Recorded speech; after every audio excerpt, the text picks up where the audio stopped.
રાજકોટમાં આનંદ બંગલા 100 કપા છે, 22 મકાન, 20 ઇન્ડસ્ટ્રીયલ શેડ, મંદિર, ઢોરવાડો સહિત 46નું ડિમોલેશન કરાયું. પત્ની બીમાર હતી તો આ હેવાન મૌલવીએ પોતાની દીકરીને હવસનો શિકાર બનાવી. અમારી પાસે કપડાં જ બસ્યા, બીજા સામાન પર બુલડોઝરો ફરી વળ્યું. સોમનાથ ડિમોલેશનમાં બધું ગુમાવનાર પરિવારોની વ્યવસ્થા. વેરાવળમાં મસ્જિદ, દરગાહ, કબ્રસ્તાનમાં ડિમોલેશનનો મામલો. ગુજરાત હાઈકોર્ટમાં કેસની વધુ સુનાવણી આજે રાખી. સોમનાથ મેગા ડેમોલેશનમાં અફવા ફેલાવનાર 10 લોકોની અટકાયત કરી. બસના સોફામાં બેસી ઘેની બિસ્કિટ ખવડાવી લૂંટી લેતા ડાકોરના મહેન્દ્રસિંહ ઝડપાયો. લખતરના ઢાકી ગામે ફાયરિંગની ઘટનામાં 12 વર્ષના બાળકનું મોત નીપજ્યું. પ્રેમ સંબંધમાં માતાએ નવજાતને જંગલમાં લઈ જઈ જમીનમાં દાટી દીધી. પોલીસે માતાની ધરપકડ કરી. મોરબીના લીલાપર નજીક કિયા કાર ભડભડ સળગી ઉઠી. બહાર ન નીકળી શકતા સિરામિક ઉદ્યોગપતિ જીવતા ભૂજાયા.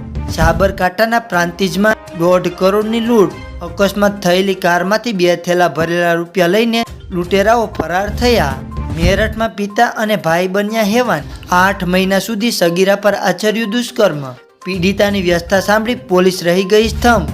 ખંભાળિયામાં મામાના ઘરે રહેતા 7 વર્ષીય એક બાળકનું તેના જ પિતા એવા અમદાવાદના પોલીસકર્મી શખ્સ દ્વારા મોટરસાયકલમાં અપહરણ થયાનો છકસારી બનાવ પોલીસ ચોપડે નોંધાયો છે.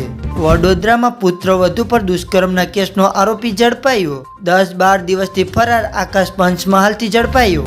લખનૌમાં ફ્લિપકાર્ટમાંથી 1.5 લાખનો ફોન મગાવી એના પૈસા ન દેવા પડે એટલે ડિલિવરી બોયની હત્યા કરી નાખી. ભાવનગરની ઓખા ભાવનગર ટ્રેન ઉથલાવવાનો પ્રયાસ કરનારા 2 આરોપીઓ ઝડપાયા.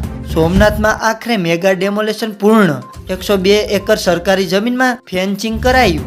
ભાવનગરની નવી કામરોલ ગામે તળાજા નદીમાં 4 લોકો તણાયા. ભરૂચના હાસુંટના અભેટા ગામ નજીક કાર વૃક્ષ સાથે ભટકાઈ. પત્નીનું મોત, પતિ ઈજાગ્રસ્ત. સાણસ્યમાં હારીજ હાઈવે પર ઇકો અને ટેન્કર વચ્ચે ભીષણ ટક્કર. એક જ પરિવારના 3 લોકોના મોત. તો મિત્રો, આવા જ બીજા વિડીયો જોવા માટે અત્યારે જ અમારા વિડીયોને લાઈક કરી અને ચેનલને સબસ્ક્રાઈબ કરી દેજો.